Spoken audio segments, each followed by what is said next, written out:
Grabación, listo.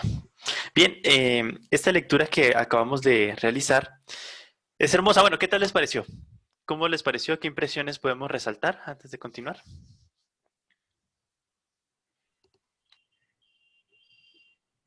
Pues, Fray, a mí me llamó mucho la atención, ya terminando, porque normalmente había escuchado pues del Evangelio de que la verdad nos hace libres, pero también el amor.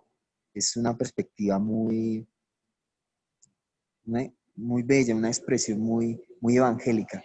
Entonces, le pediría al favor que ojalá no la enviara al correo, pues para seguir meditándola. Muchas gracias.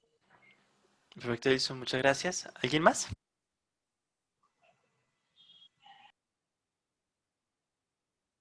Bien, como podrán haberse dado cuenta, menciona 4 aspectos y el remate final es muy interesante. Donde hay caridad está el Espíritu Santo. Es también frecuente el principio que aparece en la Suma contra Gentiles y en la Suma Teológica, que donde hay verdad, venga de donde provenga, dígala a quien la diga, musulmán, árabe, judío, etcétera, pues si es verdadero, eso es movido por el Espíritu Santo. Y aquí entonces también hay un principio para Tomás. De alguna manera, todo el género humano está llevado a la santidad por Cristo y por el Espíritu Santo que va moviendo, aunque la persona no lo confiese. De alguna manera, el cuerpo místico, que es la iglesia, va a introducirse hacia ese horizonte. Bueno, hay muchos elementos, pero como vemos aquí, Tomás ha identificado, enlazando casi lo anterior, que en el fondo el aspecto del amor con Dios, esa caridad, ese amor hacia Dios, pues nos lleva a nuevos horizontes en nuestra vida. Bien, ahora sí, vamos entonces a entrar en materia, los problemas teológicos y las obras de Tomás. Quisiera empezar anotando que básicamente dentro de la filosofía, dentro del ámbito filosófico del Aquinate, se puede sintetizar en 5 grandes rasgos. La síntesis tomista está desplegada en el ámbito filosófico en 5 líneas. Primer línea, un asunto metafísico, que es la metafísica del ser o la filosofía del ser. Segunda línea, un asunto epistemológico o nociológico, que es una filosofía que busca la verdad. Una vez más, va a retomar la comprensión del homo capax veritatem, el hombre capaz de la verdad, y pues su desarrollo. Dice Tomás, la filosofía no es saber qué pensaron otra gente, qué pensaron los filósofos, sino conocer o buscar conocer la verdad. Primera, filosofía del ser. Segunda, en busca de la verdad, el asunto epistemológico. Tercera, en el ámbito moral o ético, que bueno, se pueden equiparar, está la realización del bien, la procuración del bien, vivir el bien. ¿Qué es lo que va a desarrollar como mediación el Tratado de las Virtudes? Cuarto aspecto, la contemplación de la belleza, el pulcrum. La filosofía de Tomás, bueno, finalmente es que se contempla la belleza, pero también se vive en belleza. La belleza se puede vivir. Cuando vivimos o practicamos el bien, de alguna manera se manifiesta la armonización de la belleza. Y la quinta es el asunto político. En el ámbito político que va a girar en torno a la categoría del bien común. Entonces, tenemos ser, verdad, bondad, belleza, pulcrum y bien común. Estas son las 5 líneas que va a desarrollar en síntesis Tomás de Aquino durante toda su obra en el ámbito filosófico. Sin embargo, estos 5 elementos que son filosóficos desarrollados de alguna manera sin necesidad pues, de la revelación, van a atravesarse hacia un elemento trascendental que va luego a unirse o perfeccionarse desde la mirada de la teología o desde la mirada o desde el auxilio de la revelación. De modo que cuando se habla de del ser, de la filosofía del ser, en la metafísica, por supuesto, va a terminar concluyendo en la manifestación del Éxodo 3:14. Yo soy el que soy. Es Dios que se manifiesta como el ser. Entonces, esta filosofía del ser luego va a terminar en la identificación de Dios como el ser absoluto, ipsum purum esse, el acto puro de ser.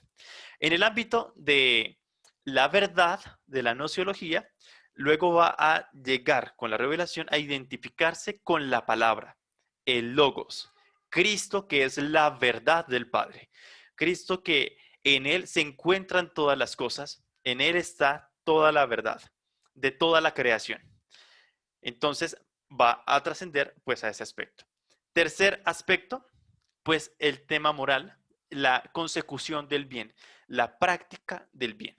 En este aspecto viene el tercer trascendental. Veamos primero el ser, segundo la verdad, tercer trascendental que está presente en todas las cosas y que nos va a llevar también a Dios. El Dios es el bien sumo, es el fin absoluto querido, es ese bien infinito que es el único capaz de colmar nuestro deseo de bien, nuestras ansias, nuestra capacidad es el único que puede llenar lo que queremos.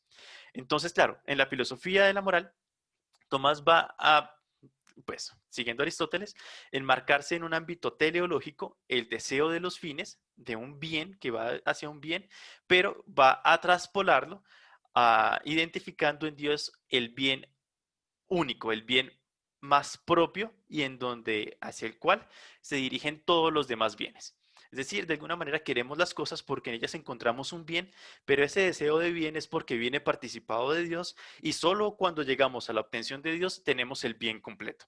En el comentario del libro de Job, Tomás, pues estoy hablando muy rápido, ¿la conexión va bien? ¿O está fallando? ¿Estamos bien? Sí, por ahí estamos bien. Listo, perfecto, muchas gracias. Sí, Entonces, señor.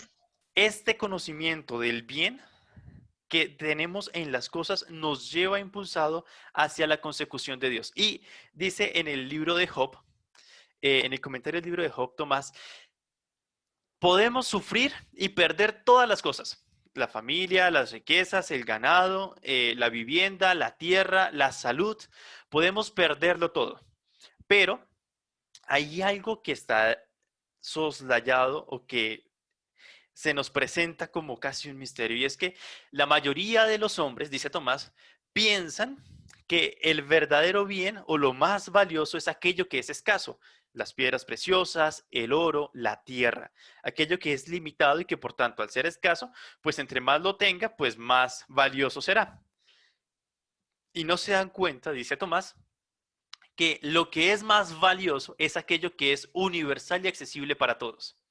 Y eso que es universal, capaz para todo el mundo, es precisamente el conocimiento y el amor a Dios.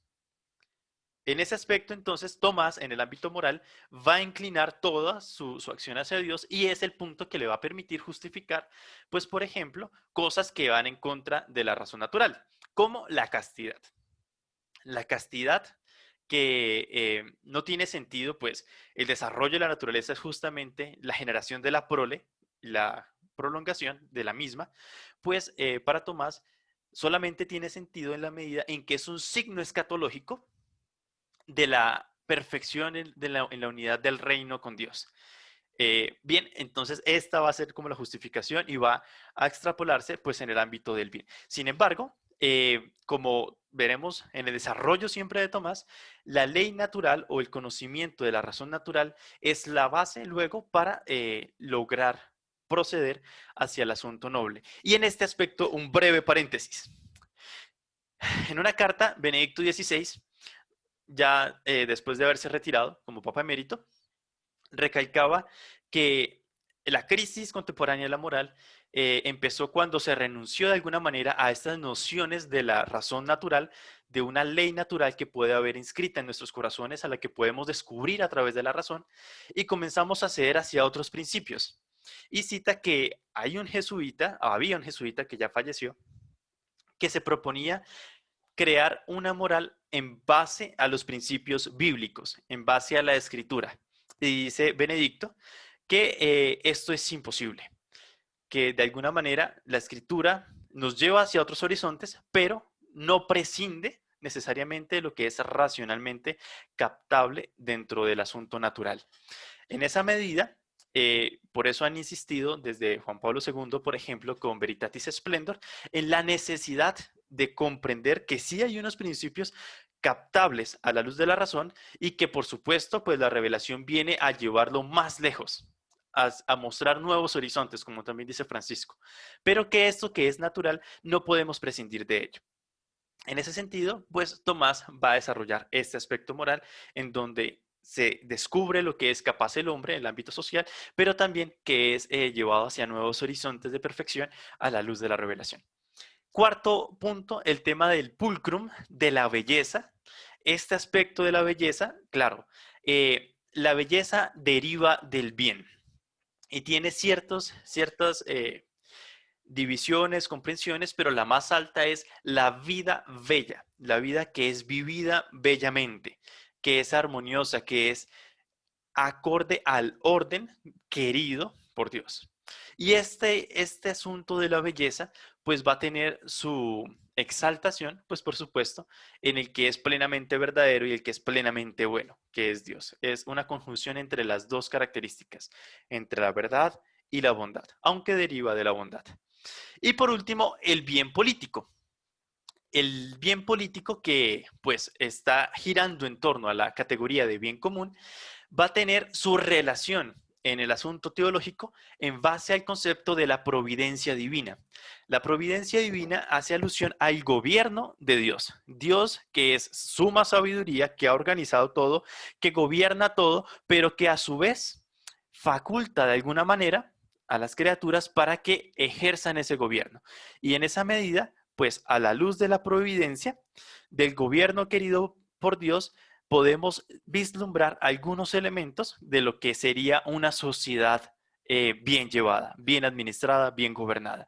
El arte del gobierno, el arte de la convivencia, el arte de llevar todo pues en procura del bien común y pues donde se incluye dentro de esta noción del bien común la promoción del individuo que de alguna manera o directamente repercute en el bien general. Estas son las 5 líneas principales del pensamiento filosófico de Tomás. La filosofía del ser, la filosofía como búsqueda de la verdad, la filosofía que busca cómo hacer el bien, cómo realizarse en el bien, esa belleza que se descubre en las cosas, en la realidad, pero que también se manifiesta en la propia vida, y el asunto social político que hace desde ya pues un gobierno orientado. Estos son los 5 elementos filosóficos y ahora vamos a las claves teológicas. En teología, Tomás de Aquino centra todo su trabajo en dos nociones nucleares. Una, dice Tomás, bueno, la expresión de Tomás es, la teología consiste en el conocimiento de Dios en tanto que Dios y en Cristo en tanto que hombre, en la humanidad de Cristo.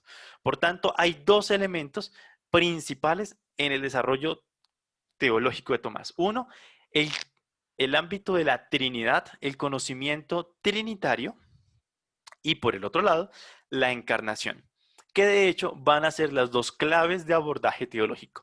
Una vía que es descendente, partiendo desde las relaciones divinas, que luego pasan a las misiones, etcétera, y se desarrolla pues dentro de la vida, y la otra clave que es la ascendente, el Dios que se encarna y que en base a su historia, a su existencia, nos va manifestando la verdad de Dios hacia arriba. Estas dos claves, estos dos ejes, son los elementos nucleares que van luego pues a favorecer toda su teología. De hecho, estas dos categorías las tendremos para finalizar y ahondar con las exposiciones del tercer corte.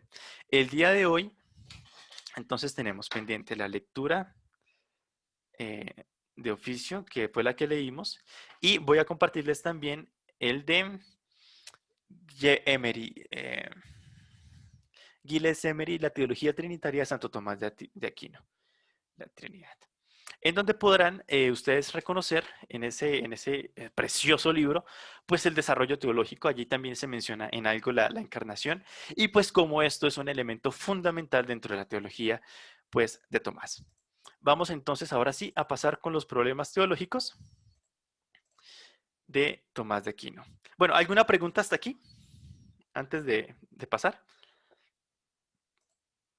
Fray, a mí me entra en cuestión dos términos que acabas de utilizar, lo teleológico y lo escatológico. estas dos ramas, digámoslo así, de la filosofía, siempre buscan la finalidad o hay algo en especial etimológicamente de las dos palabras que las diferencian? Sí, hay diferencia. Teleológico necesariamente hace alusión a los fines. Viene del griego telos, que significa fin, y que entonces lo teleológico es el pensamiento que concibe que nuestro obrar está en base a un fin, ¿no? Entonces, esto significa que nosotros hacemos las cosas siempre direccionados hacia algún lado. Nosotros estudiamos juiciosamente un texto precisamente pensando en la adquisición de cierto conocimiento, en la profundización de alguna meta. Uno se esfuerza en la ascética, pues logrando o buscando cierta perfección, uno hace ejercicio tratando pues de estar sano. Es la vivencia en pro de un fin. Mientras que lo escatológico ya hace referencia al escatos, que es el escatón, que es lo último, son las realidades finales, lo que también se llama como postrimerías, las realidades posteriores, y esas, claro, se pueden relacionar con lo teleológico en la medida en que hablan del fin último de los tiempos, en donde de alguna manera estaremos vinculados por nuestras obras, por lo que hicimos dentro de nuestra vida, por aquello que en nuestra práctica estábamos vivenciando. Al respecto, por ejemplo, hay un ejemplo, es famosa esta expresión, esta alegoría en la que dice, pues quien conoce el fin último de la realidad, pues logra vivir más intensamente. No es que logre vivir más tiempo, etcétera, sino que a ese tiempo que puede tener dentro de su propia historia es cualificado con una intensidad que le permite comprender la noción. Por ejemplo, hay tres personas que están picando piedras. Entonces a la primera le dicen, bueno, ¿y usted qué hace? No, pues aquí picando piedra. A la segunda le preguntan, ¿usted qué hace? Estamos construyendo una pared. Y a la tercera, ¿usted qué hace? Pues estamos haciendo una catedral. Quien tiene la visión del fin más último es quien tiene un conocimiento de alguna manera más perfecto y que por tanto es directivo. En ese sentido, pues podríamos relacionar lo teleológico con lo escatológico en la medida en que la escatología es el fin último, pues, de la vida, el tema de las postrimerías, y en ese sentido, pues la teología lograría un avance mucho más largo. Sin embargo, la diferencia sí podríamos recalcar en que la escatología está en el fin último de la vida, a la luz de la revelación cristiana, mientras que la teología está justamente ese deseo de los bienes y que hacemos uso de ciertos medios o bienes en procura de algún fin, no necesariamente último, sino más próximos. Em, que- con eso queda resuelta más o menos la duda. Sí, sí, señor. Muchísimas gracias. Daniel, con mucho gusto. ¿Alguien más? Muy bien, entonces fuímonos con los problemas teológicos.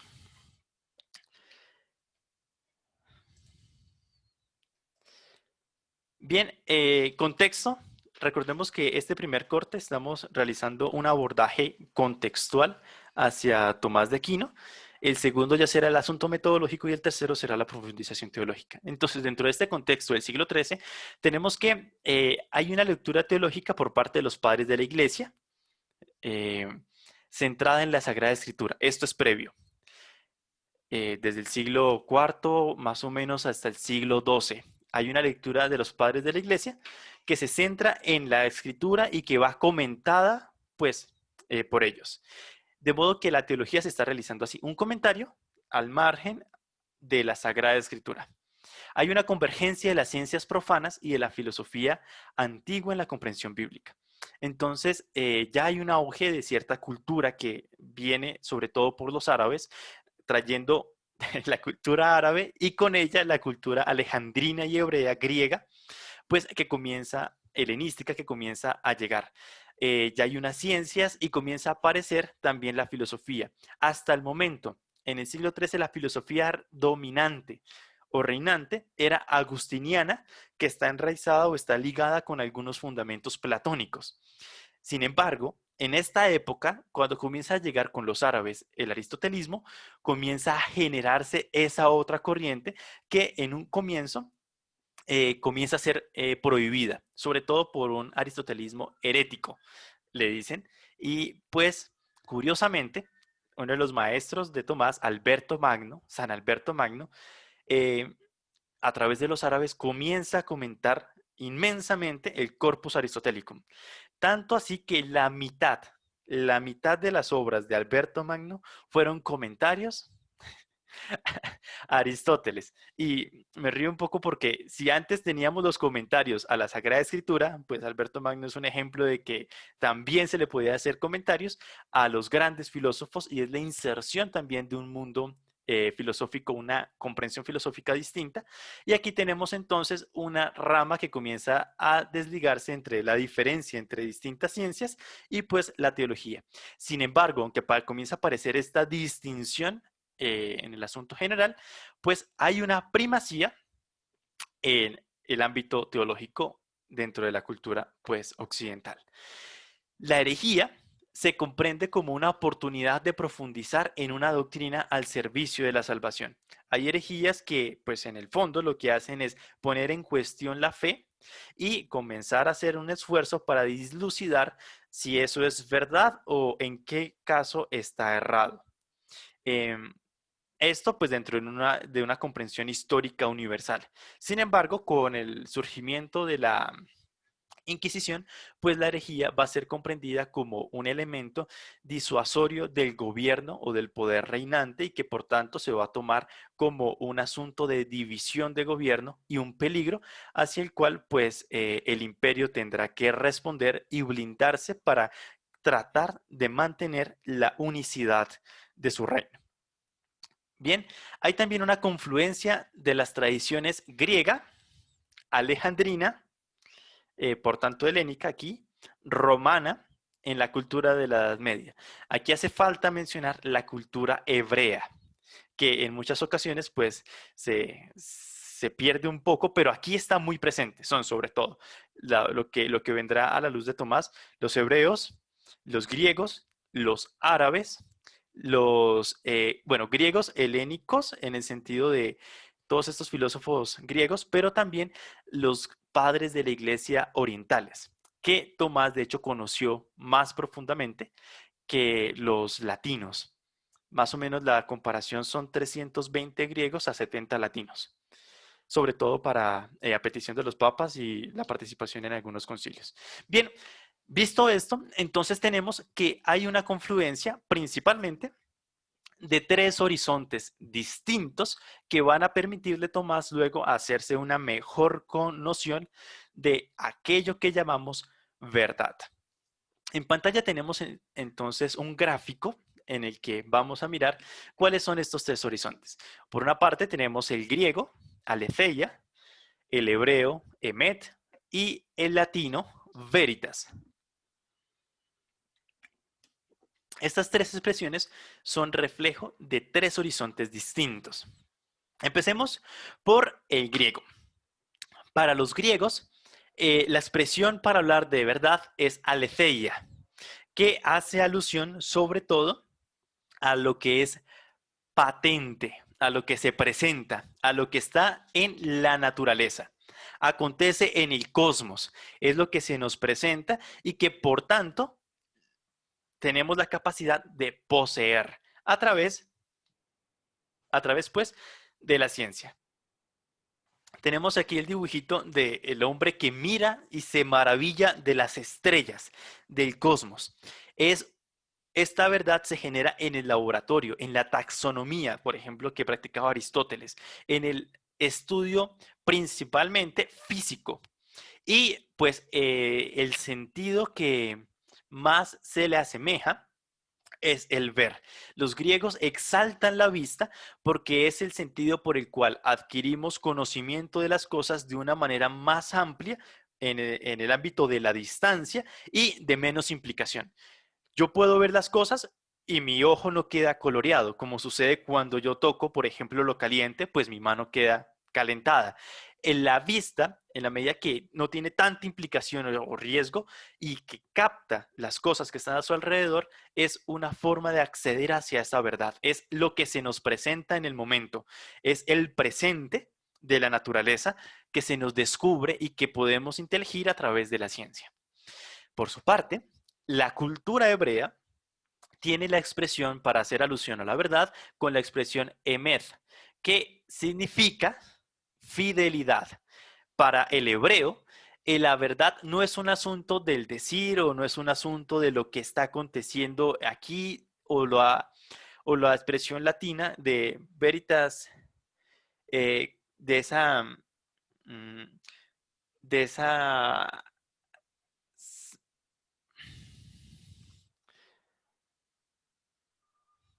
de esa configuración de la cosa que conocemos o que decimos con la realidad.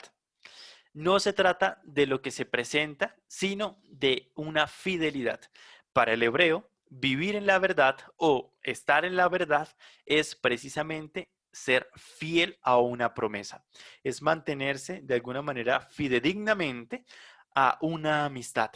Por eso, en diferencia con el horizonte griego, la verdad no se descubre en el cosmos o en la naturaleza, sino la verdad acontece en lo humano, en la experiencia vivida.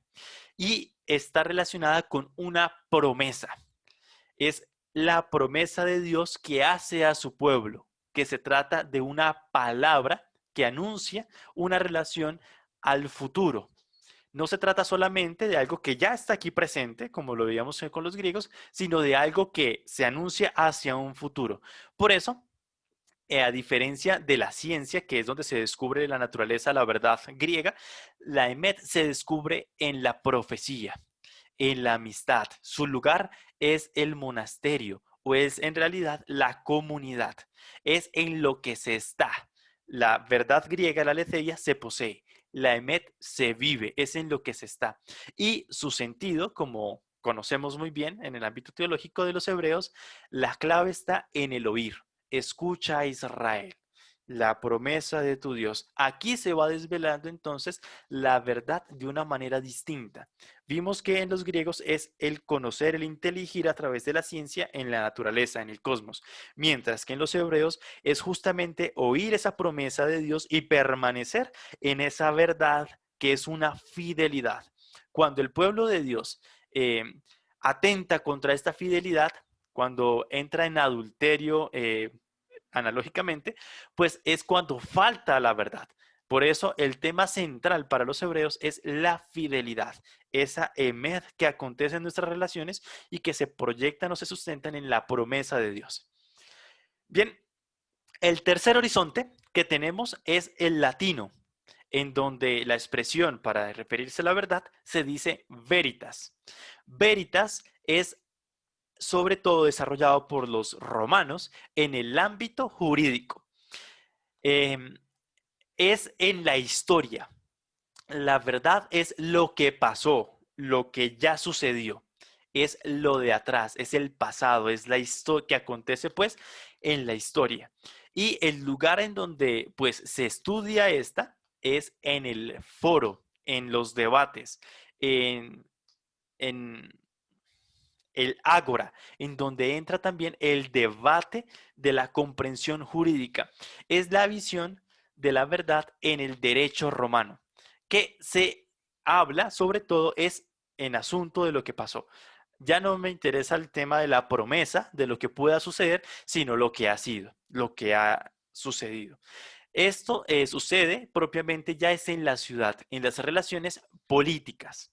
Y pues el verbo que le acompaña sobre todo el decir, el prestar el juramento, el manifestar lo que ha sucedido, el dar la versión.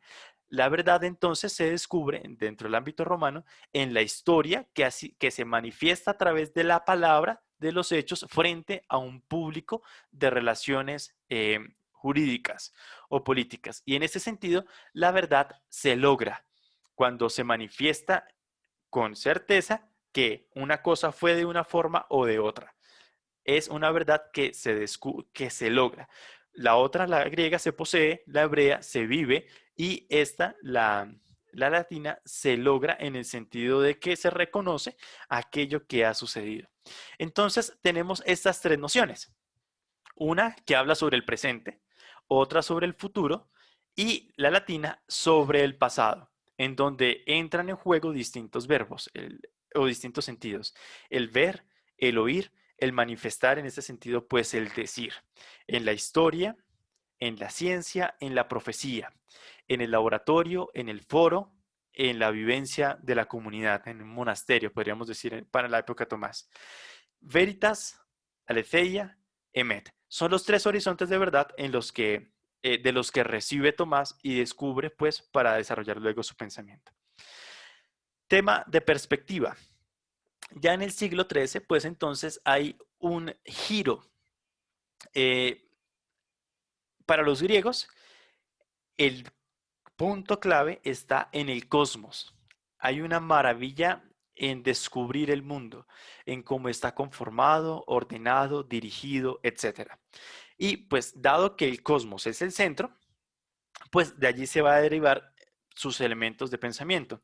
Sin embargo, ya en la Edad Media, gracias también a los padres de la iglesia que van consolidando eh, la expansión de la fe y la comprensión de la misma, hay un giro teocéntrico.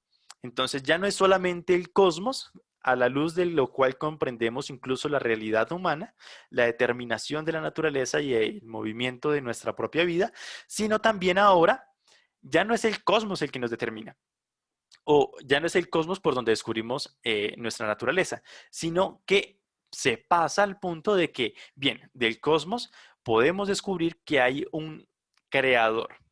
Es sobre todo la categoría principal, el creador ex nihilo, el que ha creado y hecho todas las cosas de la nada, que no necesita y que es el único principio de convergencia de todas las cosas. Este es el giro entonces teocéntrico.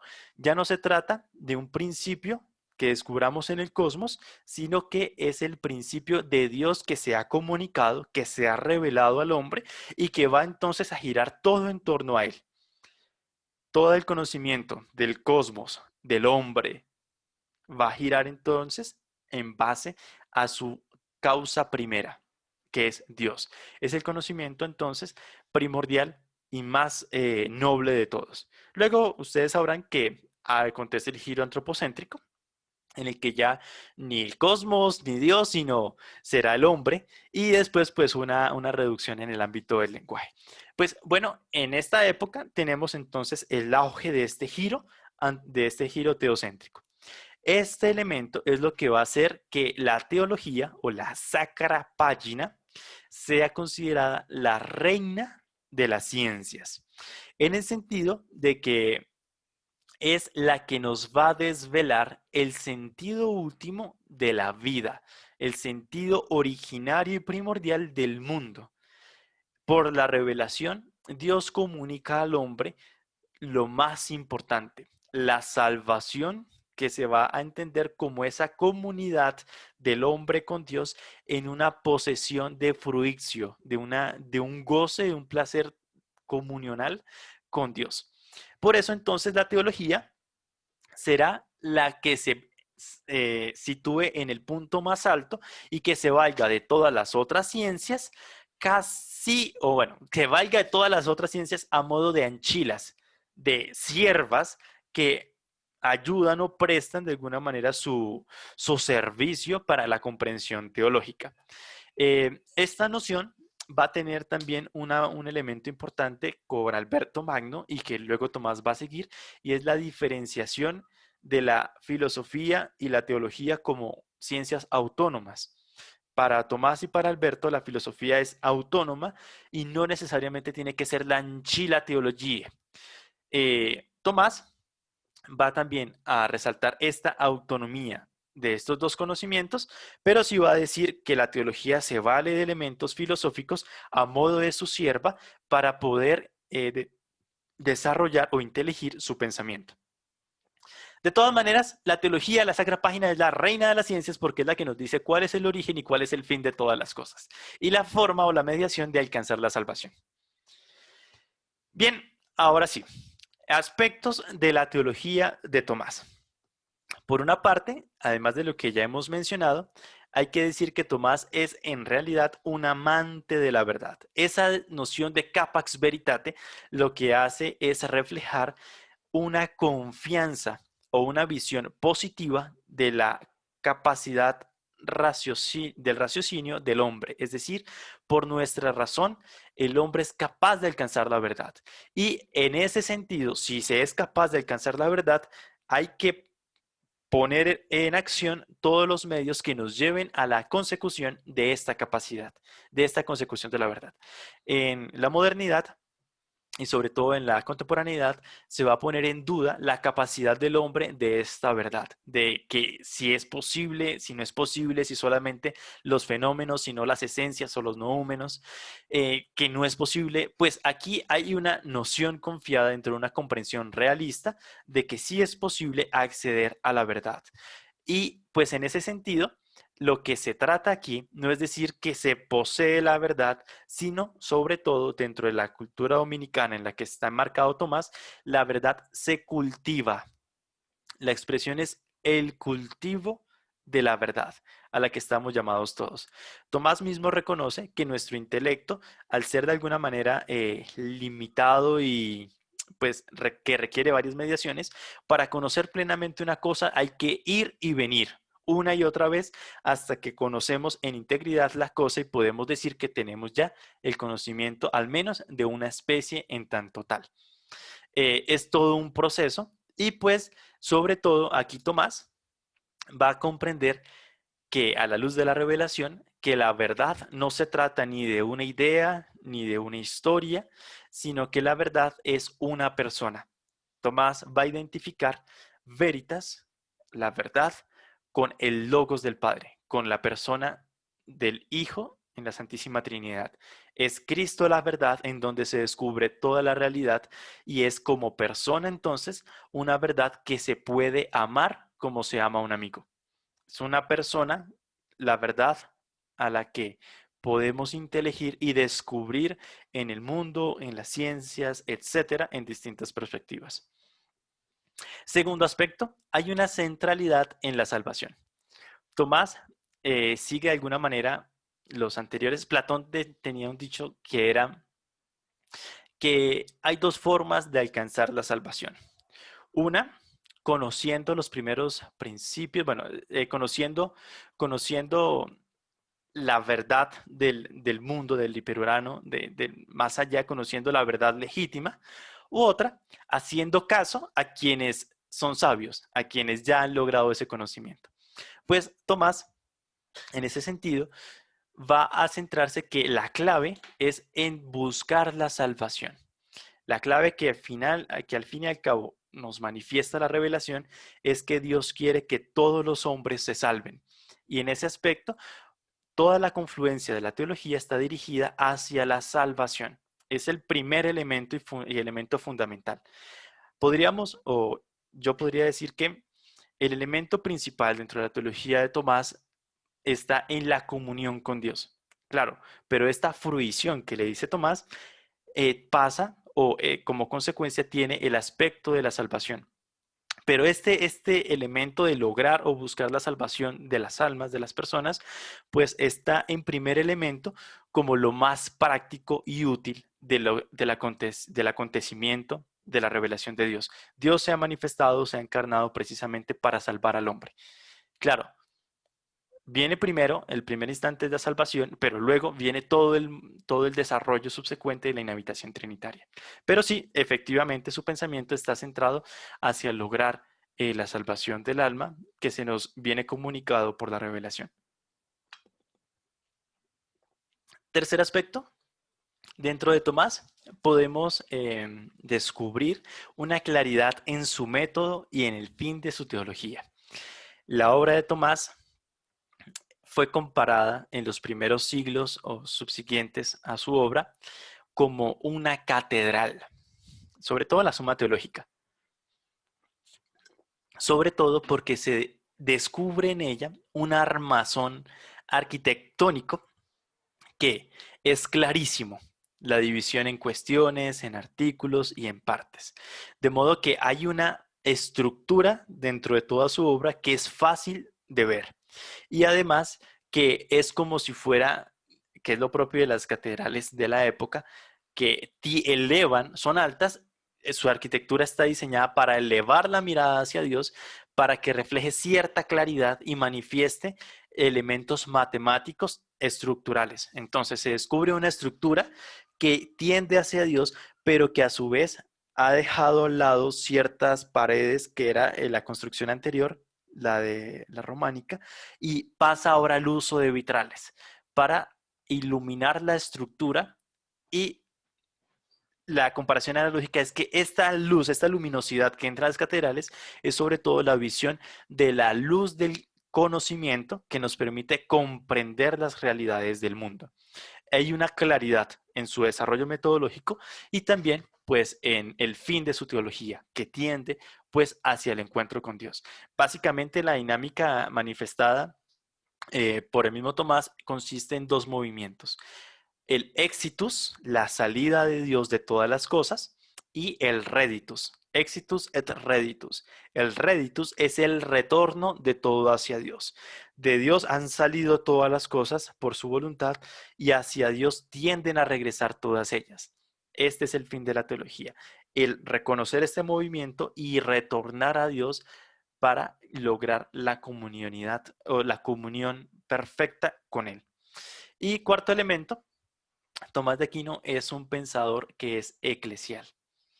En este aspecto podríamos decir que Tomás conoce inmensamente la tradición, conoce el magisterio y de hecho Alejandro de Ales, uno de los que revisó su obra tan pronto pues estuvo inmediata a su época, en el mismo siglo XIII, toda la comisión de Alejandro de Ales dice que Tomás de Aquino es de los primeros autores, o es de hecho el autor que cita con mayor fidelidad las definiciones de los primeros 5 concilios en torno al misterio de Dios, en torno especialmente a la encarnación, que pues es el misterio que ustedes conocen por historia de la Iglesia antigua y la teología antigua.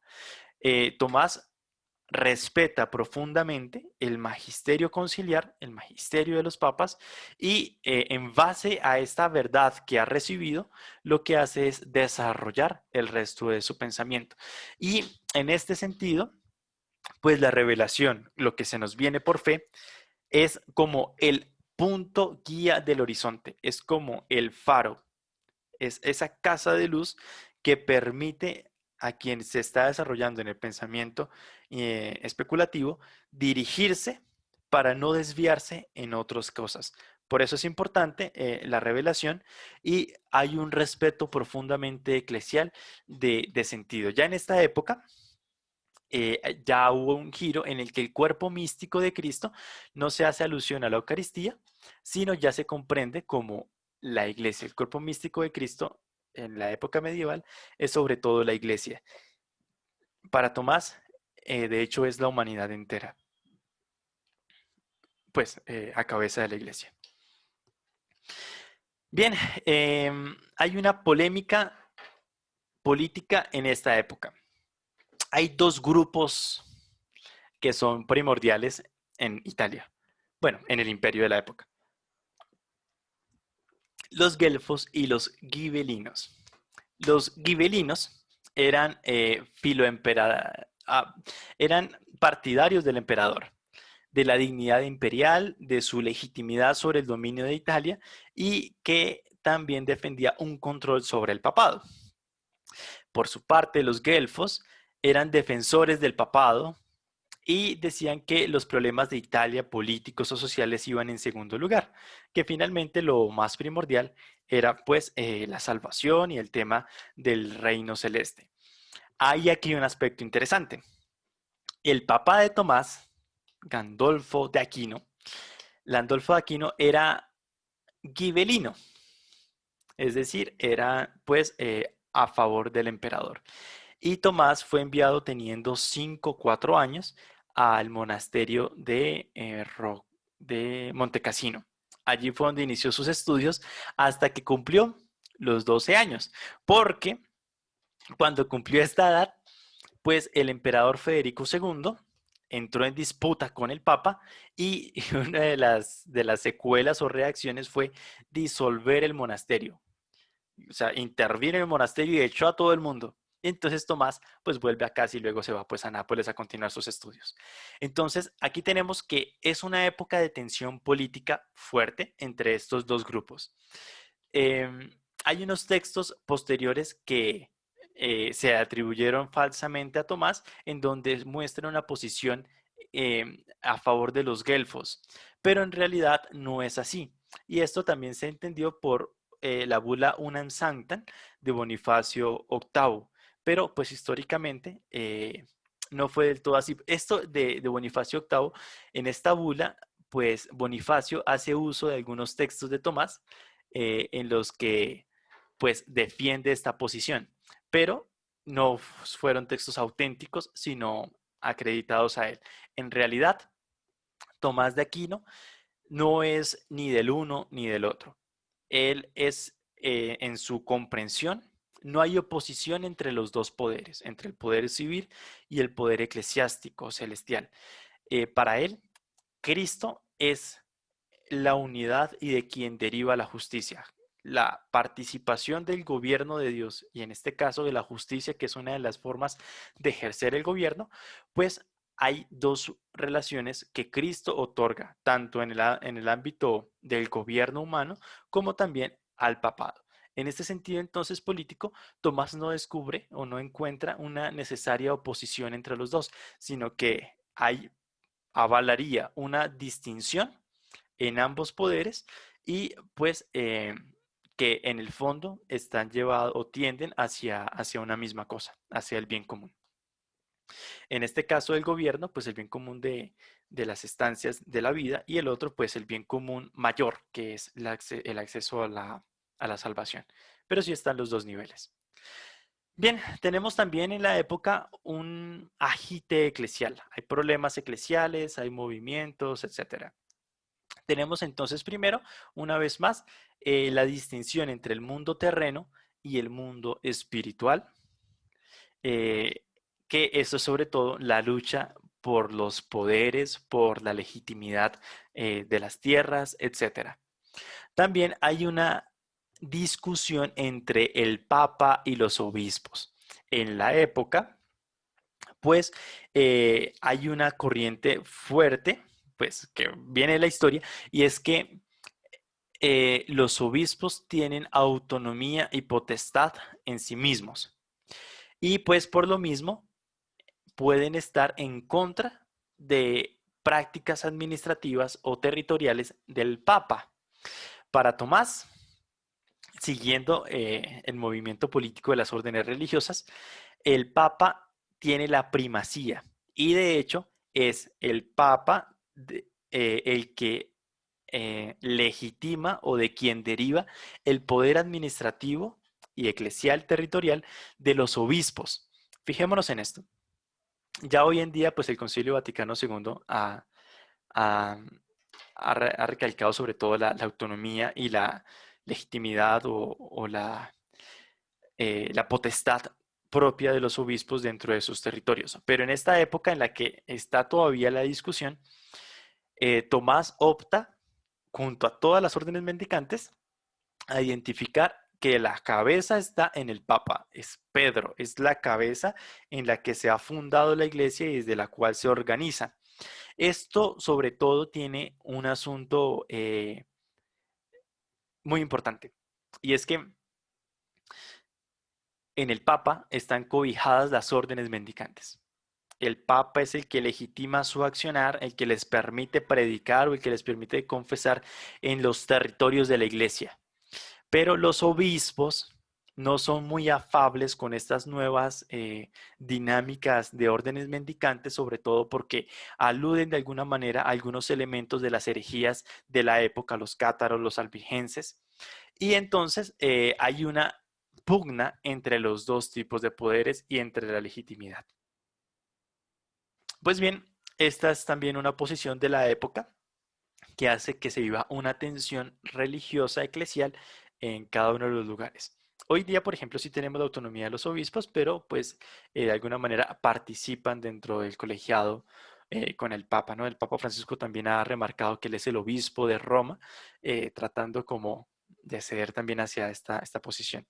Bien, Tercer elemento del agite eclesial tenemos, bueno, este primer elemento entre el mundo terreno y el mundo espiritual es muy importante, además de lo dicho políticamente, porque los obispos o muchos obispos de la época eran grandes hacendados, estaban a su cargo de tierras y de asuntos administrativos. Y en este sentido, que eran en la época, en el siglo XIII, los únicos que podían predicar, al ser los únicos en poder predicar, y estando inmersos en asuntos administrativos, pues se descuidaba el tema espiritual de toda la feligresía. Esa es la razón por la cual va a surgir sobre todo la orden de predicadores para tener la potestad que era propia de los obispos, dada ahora por el Papa, para que puedan favorecer el mundo espiritual que los obispos, por estar inmiscuidos en asuntos administrativos, dejaron a un lado. Entonces aquí está ya presente esta problemática de lo que tienen que hacer y el gobierno y cuál es la primacía entre el uno y el otro. En este caso, en el tercer punto, tenemos la relación entre la iglesia y los cátaros. También están los albigenses. Los cátaros y los albigenses son grupos heréticos que comienzan a aparecer, sobre todo desde el sur de Francia y también en el sur de Italia, y comienzan a expandirse.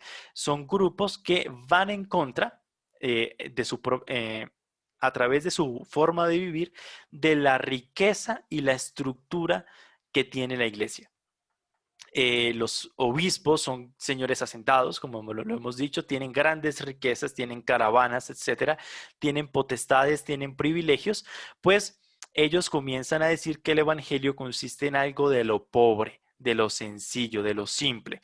Tienen algunas diferencias que es pues lo que se llaman heréticos, sobre todo radicales, en la comprensión, por ejemplo, de la fe. Para ellos la fe es un asunto colectivo, no es un elemento individual en el que yo me convierto o yo vivo para mi propia salvación, sino que en el que todos nos estamos metidos en la barca y todos nos salvamos con nuestra propia manifestación de vida. Y pues uno de los elementos radicales es sobre todo la noción de denigrar la materia. Para ellos, pues el cuerpo es, así siguiendo a Platón, la cárcel del alma, es eso que tenemos que tratar de mitigar para dar libertad a nuestro espíritu. Y pues que en esta pugna religiosa o ideológica, pues está en el trasfondo que es más efectiva la palabra de estos herejes porque viven aquello que hablan. Hablan de la pobreza, del vivir rechazando el cuerpo, lo hacen, mientras que pues los obispos hablan de la pobreza en medio de riquezas y de lujos. Entonces hay toda una pugna herética, tanto de expresión de vida como también un asunto de comprensión de las verdades de la fe, una comprensión religiosa. Bien, también tenemos algunos elementos en tensiones de la vida religiosa. Respecto a la vida religiosa, pues ya venía pues instituida sobre todo en los monasterios como una vida monacal. Pero este surgimiento de vidas religiosas, de órdenes mendicantes, que es relativamente nueva, va a traer va a generar cierto escozor dentro de la iglesia como estaba ya formada. Y esto va a generar una pugna entre si es válido, si podemos permitir o no estas órdenes que hablan de votos religiosos, pues de los votos religiosos que conocemos, pobreza, obediencia y castidad, y si es auténtico o no. Sobre todo esta disputa se genera en París. Para Senamor, un obispo, siguiendo también un cuerpo de profesores. En primer lugar, los mendicantes son ilegítimos. Y en segundo lugar, menos todavía que den clase en la Universidad de París. Y la pelea entonces va a centrarse sobre todo en la defensa de los votos. Es esta la razón por la que en la época San Buenaventura, Santo Tomás, San Alberto van a escribir acerca de la perfección de la vida cristiana a través de los votos, como una justificación ante quienes los critican. Estos que los critican publican también obras en contra de esta vida que parece una forma soterrada de herejía, de heretismo que se está metiendo a la iglesia y que no debería tener lugar. Vienen entonces las obras o la necesidad de justificar los votos de la vida religiosa como una forma, los consejos evangélicos, como una forma de perfección que enriquece a la iglesia y que es necesaria para esta. En segundo lugar, hay una intención de los estudios. Este es el elemento de si ellos que vienen con un pensamiento soterrado ahora vienen aquí a usurpar cátedras, a dar clase en las universidades, pues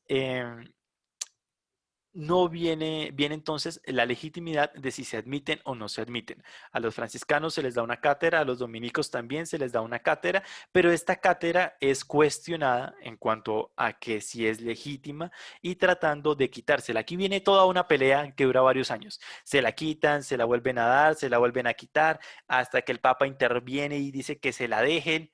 Eso, mejor dicho, hay todo un movimiento político, eclesiástico, administrativo en el ámbito referente a la enseñanza de las universidades.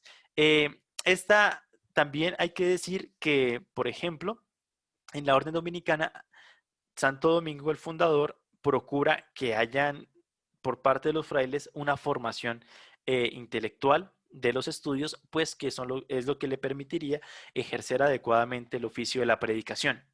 Y también ya en la época se estipula que quienes van a dedicarse a la enseñanza universitaria, pues tienen que lograr estudios superiores. Es la razón entonces también de que estudian, de que pues viven mendicantemente, en la época pasan por las casas pidiendo cosas pues para subsistir. Es un estilo de vida bien peculiar y que va a ser de ruptura en la época.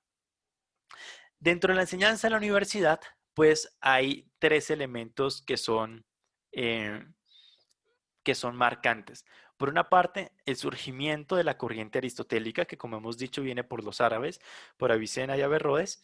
Segundo, una corriente que se llama la libertad, pues ya de cátedra, que viene con Averroes, tratando de decir que ya no es necesaria supeditar todas las ciencias a la teología, como vimos que era la reina, sino que también tienen su autonomía y que en su parte pueden manifestar una verdad que es distinta a la que diga la teología. Cada una tiene su propia verdad y en ese sentido, pues hay una libertad dentro del desarrollo de cada una de las ciencias.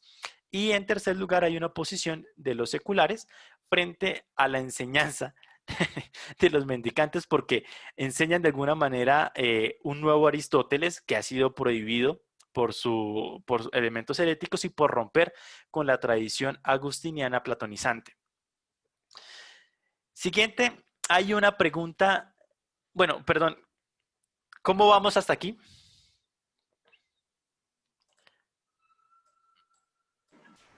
Vamos bien. Muy bien, ¿alguna pregunta al Sí, momento? vamos bien. Bueno, continuamos. Hay uno de los temas que son cruciales y es la pregunta entre la creación.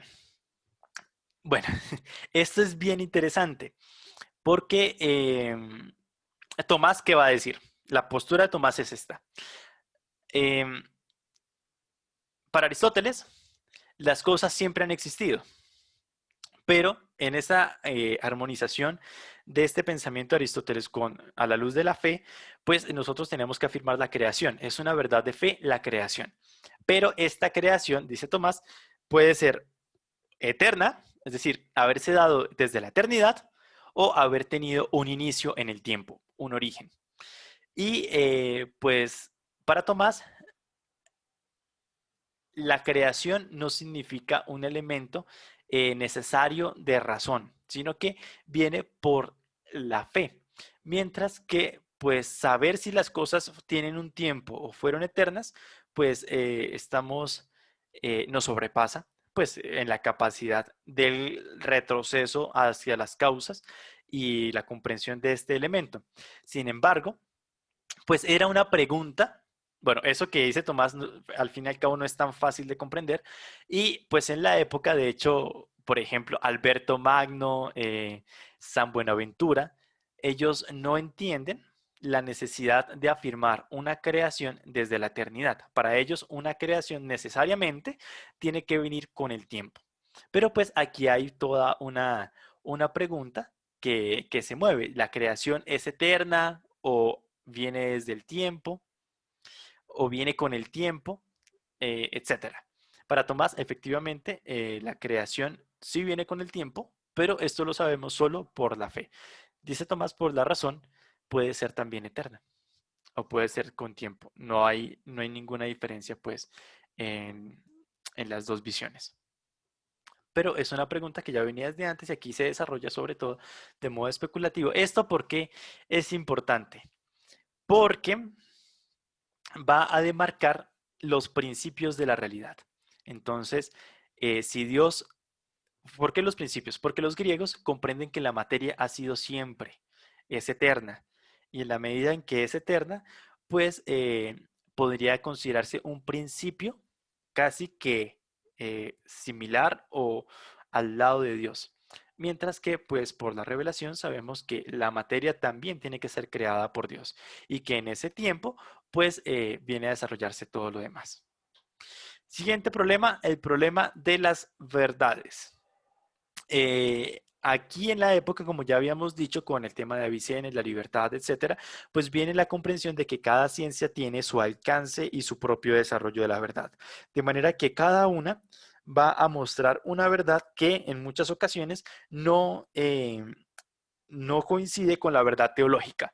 Y entonces, pues, no coinciden lo que vemos con la ciencia, con la filosofía, con el desarrollo de la aritmética, matemática, etcétera. Una verdad que cuando vamos allá a la Biblia, a la revelación o a los elementos de la teología desarrollados a la luz de la fe, pues son una cosa distinta. Por aquí dice una cosa y por acá dice otra, entonces ¿a quién le creemos?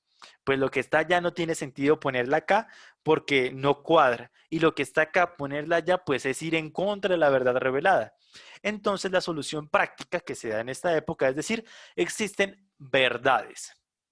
Sobre todo dos verdades, la verdad de la revelación y la verdad de la ciencia. Hay dos verdades, que es un problema que va a ver Tomás.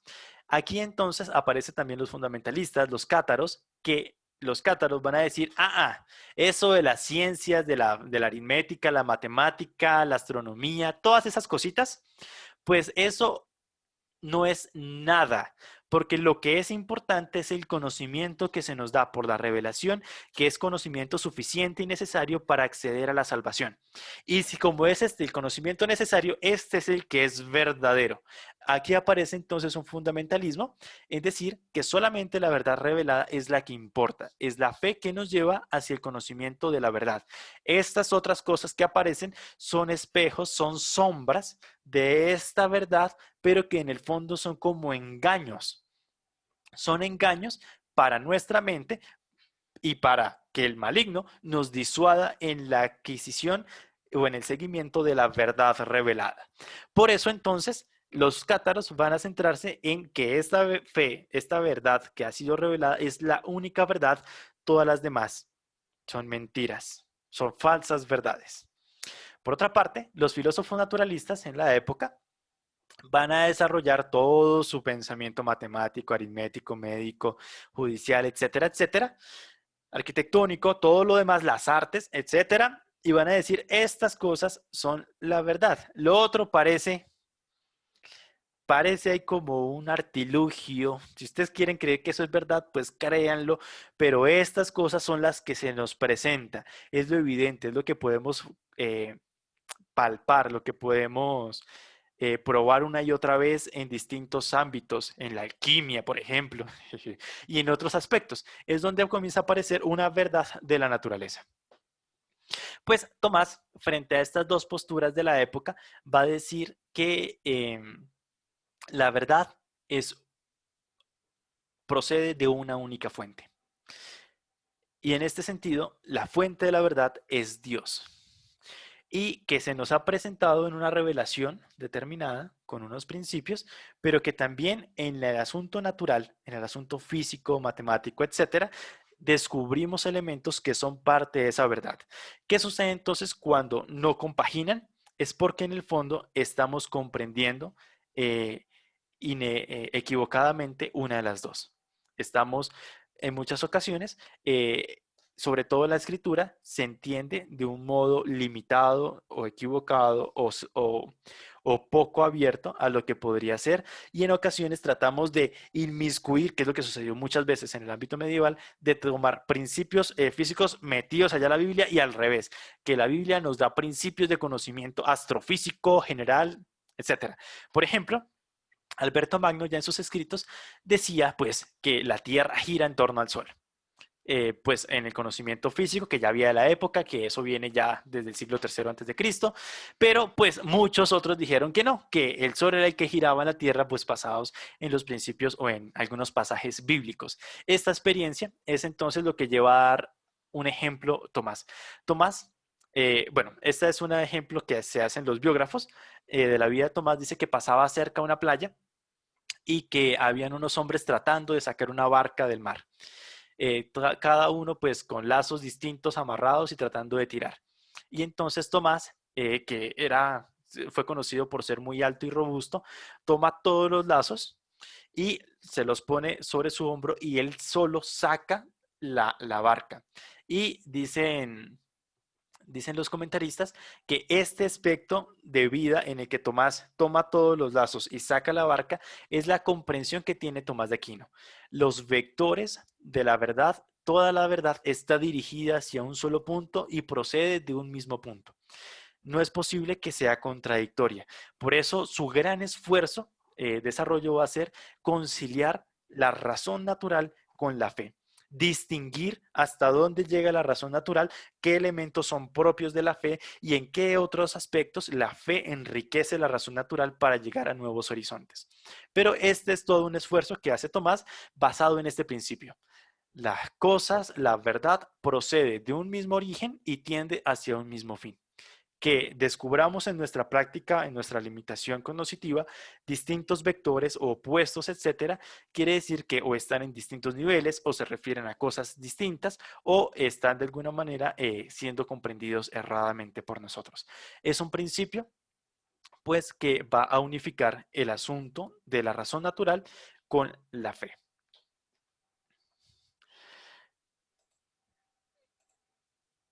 Tenemos entonces ahora la discusión entre la autoridad humana versus la autoridad divina.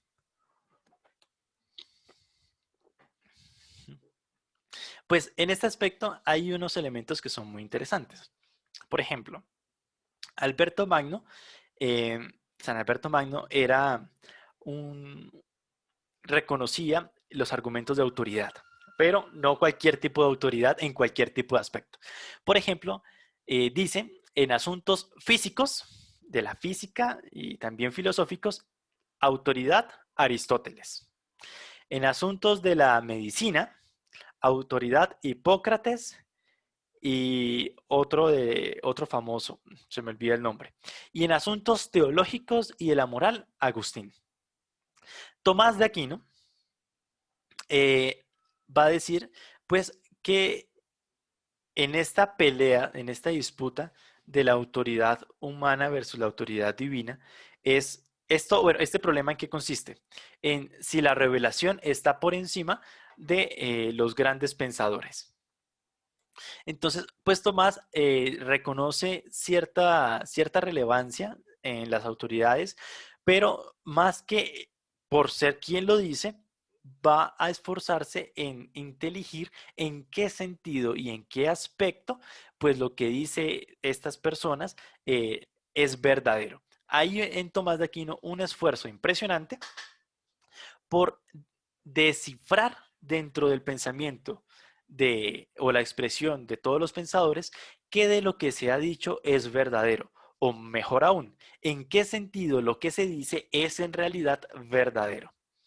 Y veremos entonces en algunos pasajes cómo Tomás modifica, por ejemplo, en base a expresiones de santos y de grandes autoridades, pues expresiones que van a acomodarse de alguna manera a su pensamiento. ¿Cuál es el tema que dice aquí Tomás? Pues la autoridad divina es realmente la más relevante, pero la luz de Dios se hace participada en la razón del hombre. Entonces nosotros, por nuestro raciocinio, tenemos de alguna manera esa participación divina que nos permite conocer. Y entonces aquí lo que sí tenemos es que Dios se ha comunicado de una manera, pero que está a nuestro cargo comenzar a descifrar o inteligir cómo se entiende esto. Entonces, si hay una disputa, claramente en que aquí un asunto en realidad está es en torno a la verdad. No se trata tanto de quién lo dice, sino de la verdad que es dicha. Y ahí es la famosa expresión que la verdad es verdad, venga de donde venga, porque la verdad procede solo del Espíritu Santo. Puede decirla un musulmán, un árabe, puede decirla un hebreo, puede decirla un cátaro, un albigense, pero si es verdad, eso que es verdadero hay que retenerlo. Veíamos que en los consejos de Tomás de Aquino es precisamente no fijarse tanto en quién dice lo que dice, sino sobre todo en lo verdadero que se está diciendo. Porque en muchas ocasiones, pues claro, ese se llama el argumentum ad hominem, se minusvalora la verdad de lo que se está diciendo, pues en calidad de la persona que lo está hablando, ¿no? Entonces alguien está hablando de moral, pero mire, ese, ese que no tiene nada de moral, ¿qué va a venir a decir eso? Pues Tomás aquí habla que efectivamente lo que estamos buscando es eh, la verdad, la realidad humana, que pues es otra cosa. Bien, y entonces aquí llegamos a un elemento también consecutivo de todo lo que hemos dicho. Tomás va a comprender que existe una triple verdad en el hombre. El ser humano tiene tres formas o tres dimensiones de la verdad. Veritas doctrine, veritas justitiae et veritas vitae. Una verdad de lo que se concibe, de lo que se comprende, de lo que se entiende y de lo que se piensa. Una verdad de cómo se actúa con los otros. La veritas justitiae es la verdad en la relación. Cuando hay efectivamente justicia en las relaciones con la naturaleza, consigo mismo, con los otros y con Dios. Que de hecho la virtud de la religión entra dentro de la virtud de la justicia, que es justamente esta verdad que se manifiesta en nuestros actos relacionales con lo otro o conmigo mismo.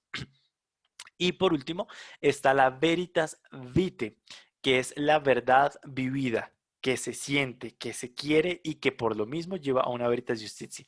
Aquí el orden en realidad es mejor decir que es veritas doctrine, lo que se piensa, veritas vitae, lo que se vive, lo que se siente, y la veritas justitiae, que es la forma en que se practica y se relaciona. ¿Por qué, dice Tomás, por qué es necesario hacer esta distinción? Porque de alguna manera yo puedo tener el conocimiento de una realidad verdaderamente adecuada. Es decir, puedo tener una veritas doctrine bien lograda. Saber qué es la justicia, por ejemplo, y hablar con rectitud acerca de la justicia. Pero una cosa es que yo lo sepa, otra cosa es que yo lo quiera así, y otra muy distinta es que efectivamente yo viva acorde a eso que he logrado concebir. Por eso, entonces, aquí vienen las tres dimensiones que van a estar relacionadas y que para Tomás es fundamental en el sentido de decir que alguien está en la verdad. No solamente conocer la verdad, no es solamente querer la verdad o estar en ella, sino además es necesario permanecer en ella, en la práctica diaria. Entonces, allí están las tres dimensiones: el conocer, el querer o el amar y, por último, el practicar, el obrar. Eh, de hecho, estos elementos han sido traspolados al PEI de nuestra universidad. Uno de los componentes o de las dimensiones que se busca en todas estas competencias está diseñada en el hacer, en el obrar, en el comunicar. El comunicar correspondería justamente a esta veritas doctrina, la comprensión. El hacer es, pues, bueno, es otra dimensión que es el construir, el efectivamente obrar, hacer las cosas de acuerdo a este orden, pero está también el obrar, que es justamente ese reflejo de la vida que se ha interiorizado y que recae más que en lo otro, en mí mismo, en la construcción de persona. Estas tres verdades van a ser fundamentales en la vida de Tomás y que van a marcar entonces el desarrollo pues de su pensamiento. Una verdad que se conoce, una verdad que se contempla, que se quiere y una verdad en la que se vive, en la que se practica a través de las relaciones. ¿Aquí hay alguna pregunta sobre esta triple verdad? ¿Que alguien quiere para profundizar algún elemento o procedemos? Bien, continuemos. La multiplicidad versus la unicidad. Este es un elemento que también aparece en la época y es, como ya lo había anunciado antes, es sobre cómo es el cuento, cuántos son los principios que constituyen la realidad. Y cuando hablamos de principios, es también si hay orígenes. Pues ustedes han escuchado sobre los maniqueístas con Mani y que, bueno, van a tener cierta influencia sobre los cátaros y los albigenses. Y es que para Mani hay dos principios, está la luz y la oscuridad. Son dos reinos que viven pues aparte, pero un día acontece un terremoto y entonces la oscuridad atraviesa el reino de la luz y aprisiona la luz. Y esa oscuridad es la materia. La luz es el espíritu, es el alma. Y al ser aprisionado, entonces la luz queda encerrada en la materia y pues se va, se va parcializando esas lucecitas en la generación de la prole. Y lo que hay que hacer es liberarse de esa materia para que el alma quede libre. Entonces habla de dos principios, del principio de la materia y del principio del espíritu. Hay también otros principios en la época que resaltan el principio del bien de Dios, por ejemplo, que Dios es el bueno, pero también hay un principio que es el mal. La razón del origen del mal es porque hay una pugna y porque el mal es otro principio equiparable al bien que es Dios, como si fueran dos principios. Y así comienzan a aparecer distintos binomios. Pues Tomás va a seguir de cierta manera la tradición platónica en el que la multiplicidad proviene de la unicidad, pero y bueno, para Platón, el bien o el uno, la unidad, igual que para los pitagóricos, la clave central o más elevada, la categoría más elevada es el uno, la unicidad. Pero Tomás va a cambiar esa unicidad y va a poner encima el ser. El ser en los otros estaba más abajito, para él el ser va a ser el uno. Y en ese sentido de el uno, que es también pues el ser, o ese ser que es el único principio, el primer principio es donde va a derivar todo lo demás. De modo que aquí viene el principio, comprendido por Tomás, que solo existe un único principio, solo existe un único origen de todo, que es Dios, y del cual pues se va a derivar todo lo demás por la creación y en distintos grados de participación de su ser. Y pues los principios se van a entender solamente a la luz pues de Dios. Incluso el mal se va a comprender a la luz. El problema del mal se comprende a la luz de Dios, que se intelige sobre todo en el misterio de la cruz, en el sufrimiento. Pues aquí entonces, frente a esta dinámica de cuántos principios hay en la realidad, Tomás va a optar por un único principio, que bueno, es una de las problemáticas de la época. Bien, hasta aquí los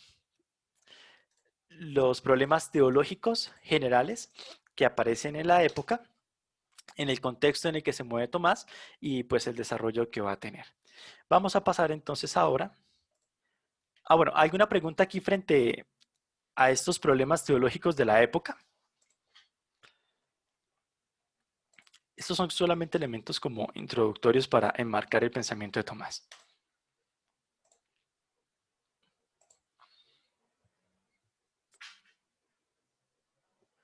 Bien, ¿cómo vamos de conexión? ¿Nos ha fallado? ¿Estamos bien?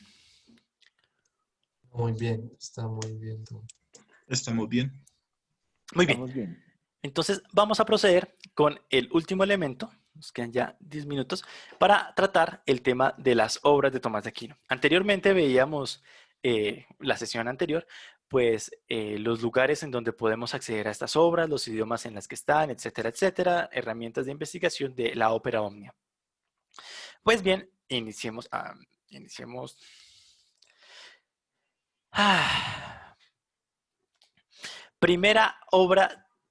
Bueno, en realidad, como en el 47, 48, estando todavía en París, Tomás de Aquino, sus estudios, sale una publicación que son unas notas de sus clases, pero a unos comentarios bíblicos, pero igual esta obra casi no se cuenta en la medida en que son como apuntes.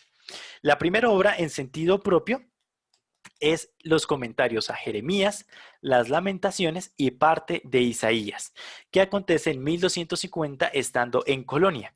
Tomás, estando en París, eh, estudió en la Universidad de París. Allí en París estaba San Alberto Magno, pero no hay relación de estudios. Vivían en el mismo convento, pero en realidad parece que no era todavía una relación de discípulo-maestro. Sin embargo, Tomás ya había tenido cierta fama de habilidad, y cuando Alberto Magno es enviado a Colonia a fundar el estudio general como una especie de escuela o facultad de teología, lleva a Tomás junto a otro estudiante que son los más destacados, y ya en Colonia sí genera una relación de maestro y estudiante, y pues en compañía de Alberto pues hace estos comentarios estando en Colonia. El comentario a Jeremías, las Lamentaciones y parte de Isaías. Son los primeros escritos entonces en la obra o producción de Tomás. Tomás ya en esta época tiene cerca de 27, 28 años. Bien, luego París. Estando bueno, en Colonia pasa cerca de 7 años. Luego es enviado a París a asumir la cátedra, que pues va a asumir solamente como hasta el 57. Pero ya en el 56 comienza su amplia producción. Veamos que eh, estas obras son contra la impugnación, el culto divino a la religión, esto es la defensa de la vida religiosa, sobre el ente y la esencia, el primer escrito filosófico eh, escrito por Tomás, que va a ser como el programa de todo su pensamiento de manera sintetizada en el ámbito filosófico, sobre los principios de la naturaleza, sobre la naturaleza de la materia y las dimensiones indeterminadas. Vemos que estas obras son sobre todo metafísicas o filosóficas, porque aquí hay un elemento interesante, y es, Alberto Magno dice que para lograr el pensamiento metafísico, que es el más alto, hay que iniciar partiendo de la física. Solamente un conocimiento adecuado de la física nos permite luego elevarnos hacia el conocimiento de la metafísica. Pues aquí vemos entonces que Tomás está haciendo alusión a elementos metafísicos con el ente y la esencia, y en los principios de la naturaleza, que son textos físicos, y la naturaleza de la materia y sus dimensiones. Bien, luego entonces recomendaciones de la Sagrada Escritura, ya comienza entonces como maestro de la Sacra Página a hacer sus publicaciones en relación a la Escritura, y comienza el comentario a las 4 libros de las sentencias de Pedro Lombardo. Esta es la primer gran obra, el comentario a las sentencias de Pedro Lombardo, que es un comentario extensísimo. Son 3 las grandes obras de Tomás de Aquino: el comentario a las sentencias, la Suma contra Gentiles y la Suma Teológica. Pues aquí inició su primer gran comentario a estas sentencias, que luego pues la Suma Teológica va a ser en respuesta a que este comentario, cuando lo va a hacer por segunda vez, se da cuenta que no es tan práctico al fin y al cabo, y entonces va a proponer su propia síntesis con la Suma Teológica. Bien, en 1258, estando también todavía en París, publica sobre las producciones y la exposición al libro de Boecio acerca de la Trinidad, el comentario al De Trinitate de Boecio.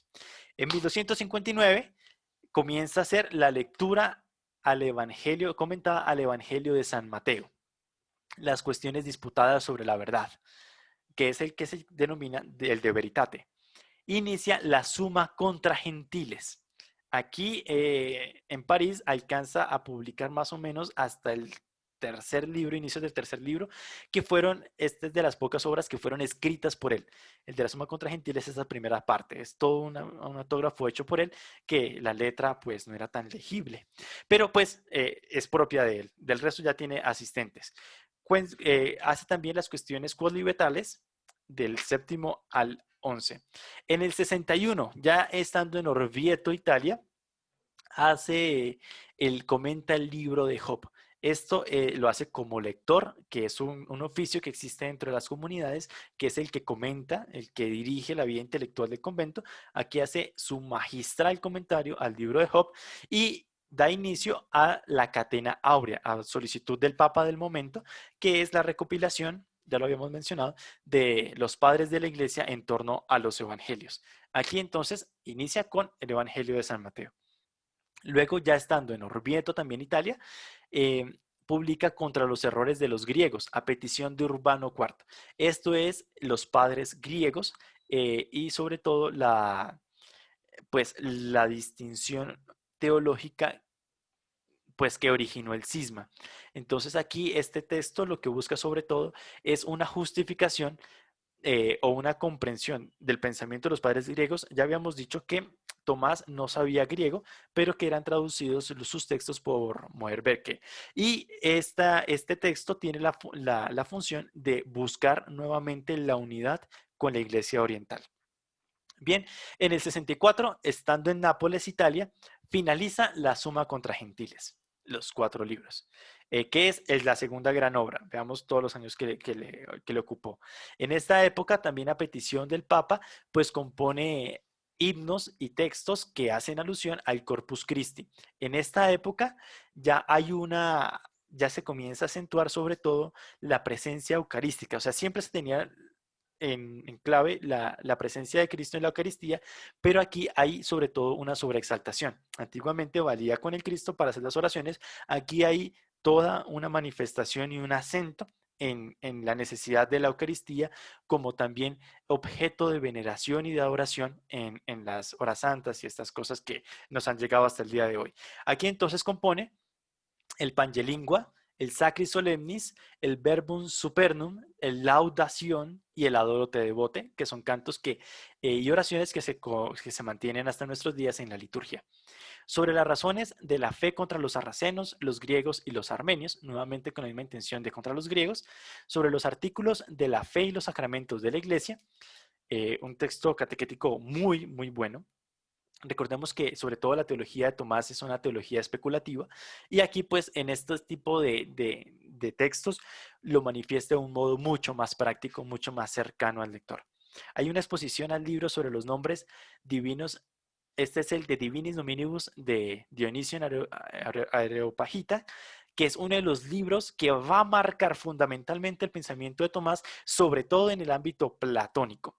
Dionisio resalta el tema de la teología apofática y pues va a mostrar cómo las cosas participan en Dios. Esto va a ser radical para que Tomás pueda armonizar también dentro de su pensamiento las corrientes aristotélicas y platónicas, sobre todo con la noción de participación.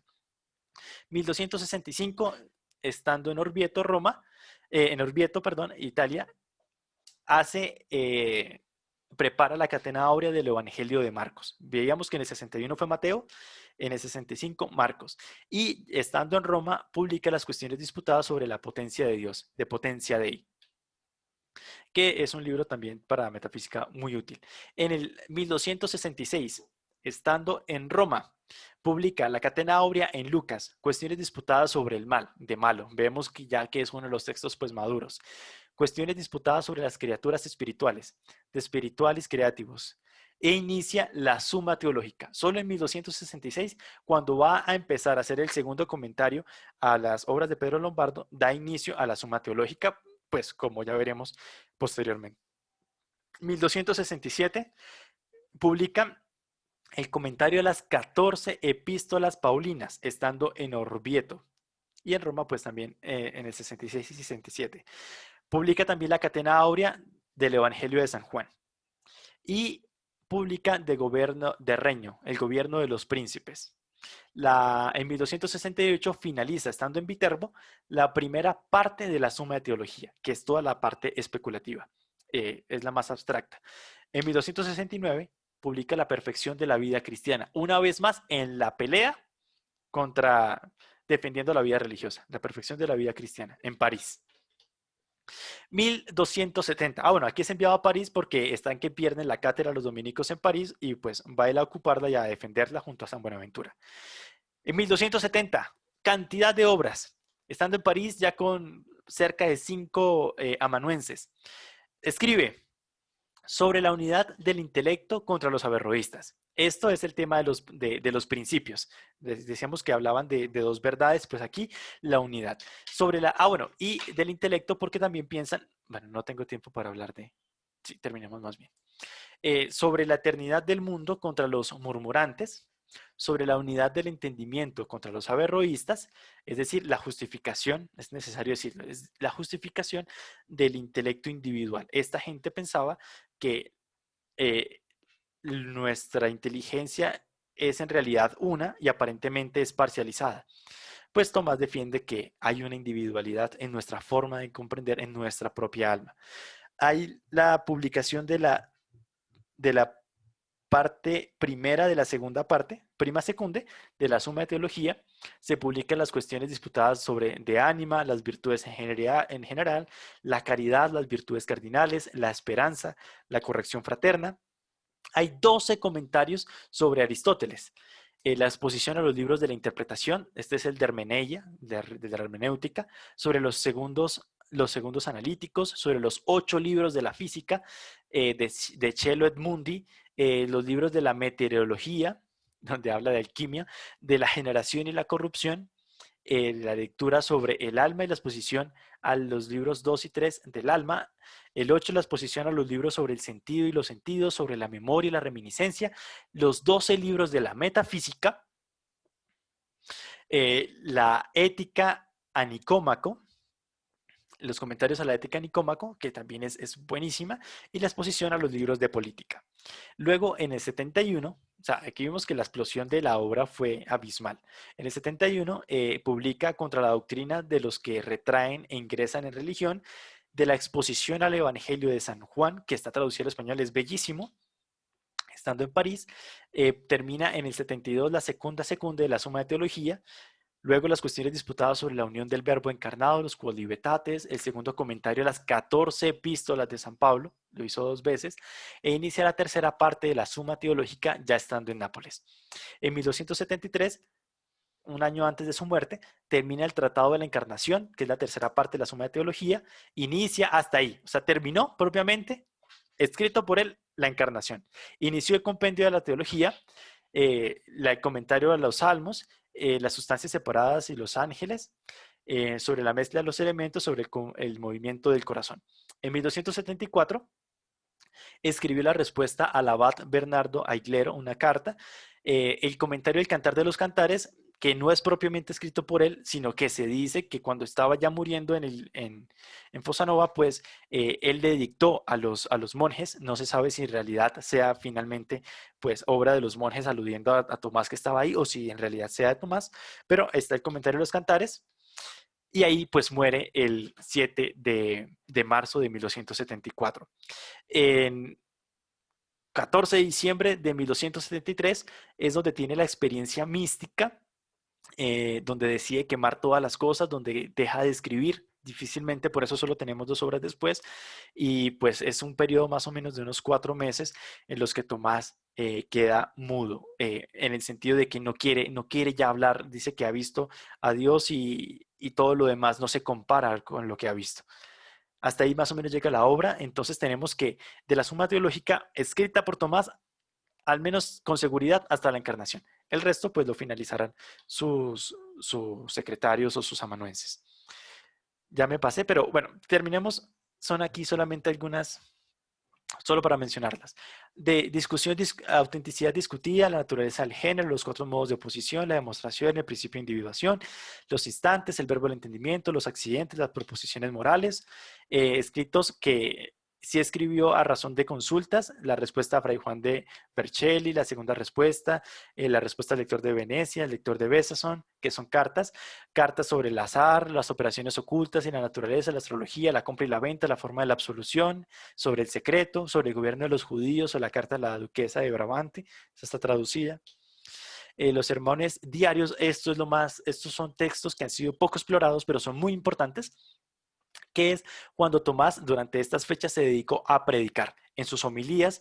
Entonces salieron los textos que se denominó consideración sobre el credo, sobre el Padre Nuestro, sobre la ley, los mandamientos, sobre el Ave María y 9 oraciones, que son pues textos predicados, es decir, que son mucho más prácticos para entender al oído de los oyentes y que pues de alguna manera son la síntesis también de toda una teología pues en una versión de predicación. Bien, hasta aquí pues las obras. Este era el contenido dispuesto para el día de hoy. Les pido y me disculpen que me pasé unos 4 minutos. En 8 días, en la próxima sesión, siempre me paso. En la próxima sesión tendremos entonces el compartir de los videos y de las infografías. ¿Alguna pregunta respecto a lo que hemos visto, a la sesión dentro de 8 días?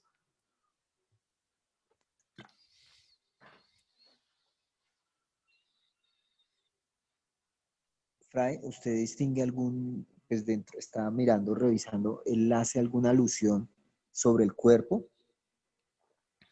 ¿En qué sentido, Edilson? Eh, o sea, desde la perspectiva como él revisa las obras de Aristóteles, también revisa pues las obras de los padres de la iglesia, habla de alguna manera o tiene algún comentario sobre el cuerpo desde la encarnación, no sé.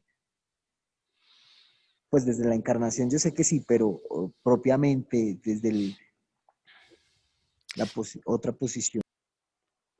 Sí, aquí sigue bastante pues Aristóteles, bueno, porque sigue también a su maestro. Y pues sí, hay unas obras que son muy criticadas, sobre todo porque hablando del cuerpo alude al género. Y en el género, sí, pues siguiendo la tradición árabe, son misóginos. Pero sí hay unos elementos del cuerpo trabajado más en directo desde nuestra época por Abelardo Lobato. Eh, yo voy a revisar y te envío pues la bibliografía que cita Lobato sobre el cuerpo en base a Tomás en la obra El pensamiento de Tomás de Aquino para el hombre de hoy. Hay todo un capítulo o un tomo desarrollado sobre el cuerpo que seguramente puede servirte. Muchas gracias, Fray.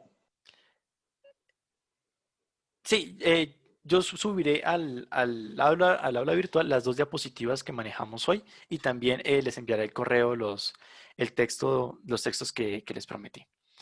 Bien,